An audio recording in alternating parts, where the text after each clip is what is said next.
Guys ಇತ್ತೀಚೆಗಂತೂ ಊರ ಕರೆಂಟೇ ಕೊಡ್ತಿಲ್ಲ. ಹಂಗಾಗಿ ರೈತರು ಜನರೇಟರ್ ತಗೊಬಂದು ಹೊಲಕ್ಕೆ ನೀರಿಸ್ತ ಪರಿಸ್ಥಿತಿ ಬಂದೈತೆ. ಹೌದು ಗೈಸ್, ಇವತ್ತ ವೀಕ್ ಆಫ್ ದಿನ ಆರಾಮ್ ಮಲಿಕಣ ಅಂತಂದ್ರೆ ನಮ್ಮಲ್ಲಿ ಹೊಲ್ತ ಕರ್ಕ ಬಂದ್ರು. ಇನ್ನ ರೇಷ್ಮೆ ಬ್ರಾಂಚ್ ಎಲ್ಲ ಮುರಿದಾಕಿ ಅಲ್ಲೇ ಒಂದು ಎಳ್ನಿ ಕುಡ್ಕೊಂಡು ಶಿಸ್ತ ಮನೆಗೆ ಬಂದೆ. ಇನ್ನ ಮನೆಗೆ ಬಂದು ಟಿಫನ್ ತಿನ್ಕೊಂಡು ಟಿಫನ್ ತಿಂದ್ಮೇಲೆ ನಾವು ಇಂಚು ರೇಗಿಸ್ ಸಮಾಧಾನ ಆಗಲ್ಲ. ನಮ್ ಇಂಚುನ ರೇಗಿಸ್ಕೊಂಡು ಶಿಸ್ತ ನಮ್ ಸಿಸ್ಟಮ್ ಅಂತ ಹೋದೆ. ಇನ್ನ ಶಿಸ್ತೆ ಶಾಪ್ಗೂ ಹೋಗ್ದಂಗೆ ಮಂತನ ಕೆಲಸ ಮಾಡ್ಕೊಂಡಿದ್ದ. ಹೆಂಗು ಅವ್ನು ಇದಾನ ಅಂತ ನಾವಿಬ್ರು ಡಿಸೈಡ್ ಮಾಡ್ಕೊಂಡು ಟೆಂಪಲ್ ಹೋಗೋಣ ಅನ್ಕೊಂಡು ಇನ್ನು ಗಾಡಿನೆಲ್ಲ ವಾಶ್ ಮಾಡ್ಕೊಂಡು ನಾವು ಸ್ನಾನ ಮಾಡ್ಕೊಂಡು ರೆಡಿಯಾಗಿ ಹೊಲ್ಟು. ಇನ್ನು ನಾವಂತೂ ಇಲ್ಲಿಗೆ ಯಾವಾಗಲೂ ಹೋಗ್ತಾನೆ ಇರ್ತೀವಿ. ಖುಷಿ ಆಗ್ಲಿ ಬೇಜಾರಾಗ್ಲಿ ನಾವಂತೂ ಯಾವಾಗಲೂ ಇಲ್ಲಿ ಟೆಂಪಲ್ ಹೋಗ್ತಾ ಇರ್ತೀವಿ. ಇನ್ನು ದರ್ಶನ ಎಲ್ಲ ಮಾಡ್ಕೊಂಡು ಇಲ್ಲೇ ತಳಿಗೆ ಮಾಡಿಸಿದ್ರು. ಊಟ ಎಲ್ಲ ಮಾಡ್ಕೊಂಡು ಸೀದಾ ಪುಷ್ಪೇರಿ ಬೆಟ್ಟಕ್ಕೂ ಹೋಗಿ ಅಲ್ಲೂ ದರ್ಶನ ಮುಗಿಸ್ಕೊಂಡು ಮನೆಗೆ ಬಂದು. ಇನ್ನ ನಮ್ಮೂರಲ್ಲಂತೂ ಕರೆಂಟ್ ಇಲ್ಲದೆ ರೈತರು ನೀರೈಸಕ್ಕೆ ಅಂತ ಜನರೇಟರ್ ತಂದು ಇಟ್ಕೊಂಡಿದ್ರು. ಅದಕ್ಕೆ ಡೀಸೆಲ್ ತರ ಅಂತ ನಾನು ನಮ್ಮ ಅಣ್ಣನ ಬೈಕ್ ತಗೊಂಡು ಹಳೆಬಿಡಿಗೆ ಹೋದು.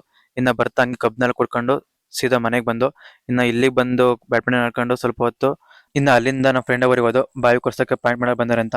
ನಾ ಇದೇ ಫಸ್ಟ್ ಟೈಮ್ ಈ ತರ ಟೆಕ್ನಾಲಜಿ ಯೂಸ್ ಮಾಡ್ಕೊಂಡು ಪಾಯಿಂಟ್ ಮಾಡಿ ನೋಡ್ತಿರೋದು.